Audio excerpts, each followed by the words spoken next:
So I want to cover section 1.7, sign rules or signed numbers. We've talked about signed numbers or positive and negative numbers.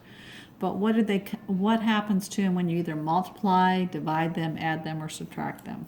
So we're going to talk about some rules here. The first rule I want to cover is what I call the multiplication sign rules. So these are the rules if you are multiplying numbers. The first one is if you're multiplying two positive numbers, then your answer will be positive. So if they're like signs, it became positive. And that rule also applies if they're both negatives. So here's the rule. If you're multiplying like signs, your answer is positive. So what do I mean by that? Well, if I have a positive 2 times a positive 3, my answer is a positive 6. If I was multiplying a negative 2 times a negative 3, they're like signs, my answer is still a positive 6. So that's the rules there. But what happens when you are multiplying unlike signs, or what I call opposite signs? Okay, so here we have a positive and negative. So if they're opposite signs, then your answer is going to be negative. So that'd be like saying if I had 2 times a negative 3. A positive 2 and a negative 3, they're opposite signs. So my answer is going to be a negative 6. So those are your multiplication rules. Let's go ahead and do some problems and apply that. Let's look at exercise 1.7a, page 25. They give you this. They say 6 times 5. Well, this is a positive times a positive, right? So this was like signs that are being multiplied. So my answer is going to be a positive 30. Here, again, they're like signs. It's a negative times a negative. So when they're like signs, your answer is still going to be a positive 30. Now, if you look here, remember a number next to parentheses means multiply. So we have a positive 6 times a negative 5. So these are opposite signs, right? So 6 times 5 is 30. But since they're opposite signs, our answer is going to be a negative 30. Here we have a negative times a positive. Again, our answer is going to be a negative 30 because they're opposite signs. So that's your multiplication rules that you need to memorize. Now, if you recall, exponents indicates the number of times the base is multiplied. So we're going to deal with exponents. For example, here we have 3 squared. 3 is the base, 2 is the exponent. So what that means is I'm taking this base times itself, however many times the exponent is. So that would be twice, right? So 3 times 3. But it's a positive times a positive, so they're like signs. So my answer is going to be a positive 9. Now here, remember, if I said the negative 3, if it's in a parentheses and the square is outside, then that means that square belongs to everything inside the parentheses.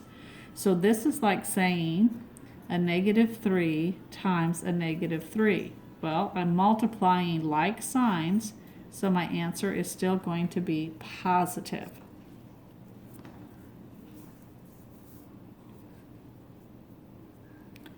Now here, this negative, this exponent does not go with the negative. So the only thing being squared here is this 3.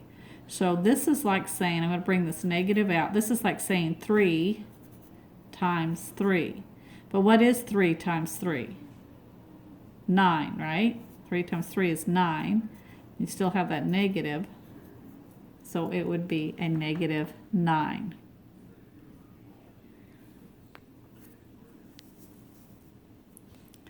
Here we have 2 to the 4th. So that means I'm going to take 2 times 2 times 2 times 2, right? Well, 2 times 2 is 4, 4 times 2 is 8, and 8 times 2 is 16. They're all positive like signs, so my answer is going to be a positive 16. But what if I had negative 2 to the 4th power? Again, that is like saying negative 2 times a negative 2 times a negative 2 times a negative 2. Well, we already knew that 2, when you multiply that out, you get 16. So the question is it going to be a positive 16 or is it going to be a negative 16? Well, I'm going to tell you that if you have an even amount of negatives, which we do, 1, 2, 3, 4, even amount of negatives that are being multiplied, okay, if it's even, then your answer is going to be positive. So this is going to end up being a positive 16. But let's go ahead and work the problem slowly so that you can see that it actually is a positive 16. So let's look at the first two because order of operations says we work left to right, right? So a negative 2 times a negative 2. Well, a negative times a negative is a positive 4. Bring everything else straight down. Then a positive times a negative, they're opposite signs. I'm going to end up with a negative 8. Bring down this negative 2. And then a negative times a negative is positive, so I ended up with a positive 16. So as you can see, we do get a positive 16. So instead of you having to work this out like that, if you just realize that the even amount of negatives, your answer is going to be positive. Well, what happens if you have an odd amount? All right, so let's look at this one. Here we have negative 2 to the third power. So that's negative 2 times negative 2 times negative 2. How many negative numbers do I have? 1, 2, 3. So notice that this exponent was odd. We had 3 negative numbers. What happens when we get it? Well, a negative 2 times a negative 2, a negative, they're like signs. So I'm going to get a positive 4 times a negative 2. And then a positive times a negative, they're opposite signs, so I'm going to end up with a negative 8. So notice that when it's odd, we got a negative. When it's even, we got a positive. We've already done that one. So here's something that is pretty standard. When you have an even number of negatives that are being multiplied, you get a positive answer, right? When you have an odd number of negatives being multiplied, you have a negative answer. The key word there is multiplied.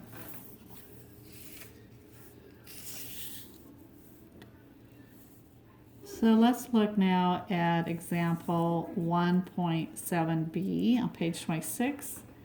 And we're going to simplify this out, right? Notice here we have, they're all being multiplied. Parentheses times a parentheses means multiplied. So it's this negative 2 times negative 2 times negative 3 times 5. But how many negatives do I have? 1, 2, 3. So if I have odd amount of negatives, my answer should end up being negative. Well, let's see if that's the case. A negative times a negative, they're like signs. So I'm going to get a positive 4. Bring everything else straight down. A positive times a negative gives me a negative, and 4 times 3 is 12. And then a negative times a positive gives me a negative, and so I get a negative 60. Was my answer negative?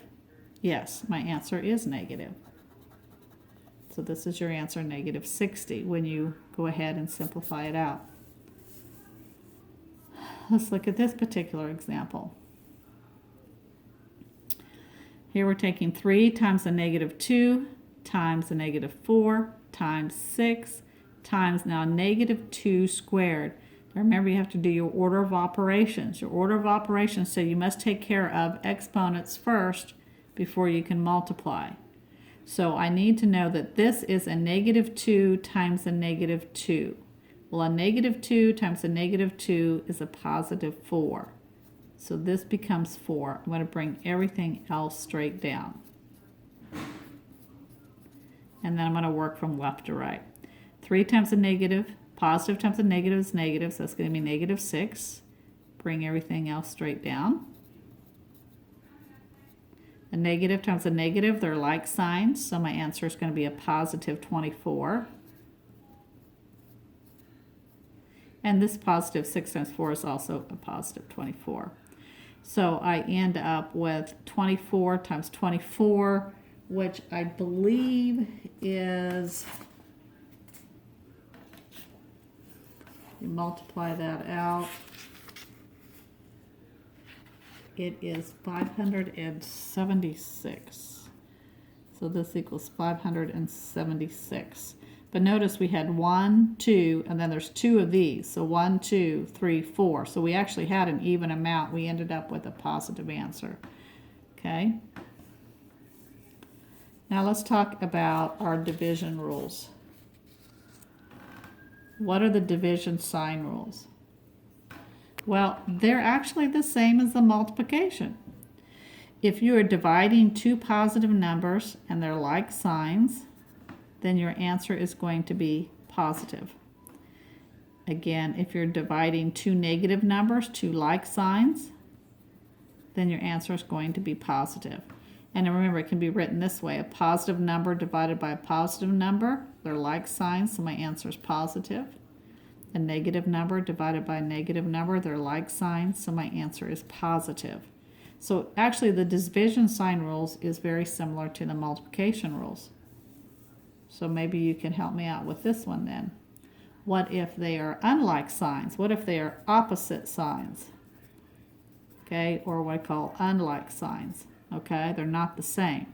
So if I have a negative divided by a positive, your answer is going to be negative. A negative divided by a positive number, I don't know why I put a 1 there, but negative divided by a positive is a negative. So it's the same rules as the multiplication. Let's do some of those problems. Look at example 1.7c, page 26. The first one, we have 18 divided by 3. Well, this is a positive divided by a positive. They're like signs, so my answer is going to be positive. 18 divided by 3 is 6, so my answer is going to be a positive 6. Here I have a negative 18 divided by a negative 3. They're like signs being divided, so I'm going to end up with a negative 6. Now here I have opposites. Here's a negative divided by a positive number. So my answer is going to be this should be positive. Sorry, a negative divided by negative is a positive 6. A negative and opposite. So these are opposites, so I'm going to be a negative 6. Didn't mean to confuse you there. And here's a positive divided by a negative number. They're opposite signs. So my answer is going to be a negative 6. Same type of rules.